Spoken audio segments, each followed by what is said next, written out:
हमेशा ना long term का सोचा करो। विजनरी पर्सन बनोगे तभी आप कामयाब हो पाओगे बहुत जल्दी। क्योंकि लोग तो निकल तो पड़ते हैं कामयाबी के रास्ते पर, लेकिन उनको पता ही नहीं होता कि मुझे जाना कहाँ है। तो अल्टीमेटली वो कहीं पहुँच नहीं पाते। सो विजनरी बनोगे आप तभी आपको कामयाबी जल्दी मिलेगी। आपको एक छोटी सी कहानी से बताता हूँ। एक बार एक तालाब था और उस तालाब में 3 मछलियाँ। पहली मछली का नाम था प्लान अहेड, पहले से प्लानिंग करके रखी। और दूसरी मछली का नाम था थिंक फास्ट, जल्दी और तुरंत सोचो।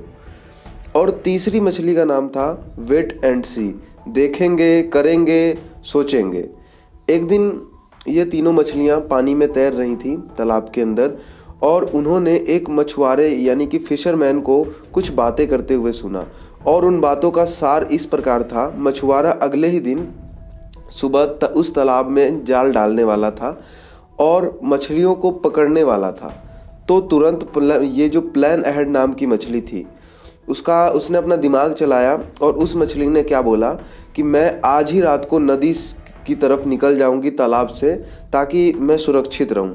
वहीं दूसरी मछली जो थी जिसका नाम था थिंक फास्ट, उसने क्या सोचा कि जब सिचुएशन आएगी, जब उस तरह की हालात होगी, तो तुरंत वहीं कुछ ना कुछ दिमाग लगाएंगे और वहीं कुछ ना कुछ सोचेंगे और हल निकाल लेंगे। वहीं तीसरी मछली थी जिसका नाम था वेट एंड सी, देखेंगे, इंतज़ार करेंगे, सोचेंगे। उस मछली ने बड़े ही आलस के साथ क्या कहा कि देखा जाएगा, अभी मेरा इसके बारे में कुछ बात करने का बिल्कुल भी मन नहीं है, जब जैसा होगा ना उस हिसाब से देख लेंगे। अगले ही दिन वही हुआ।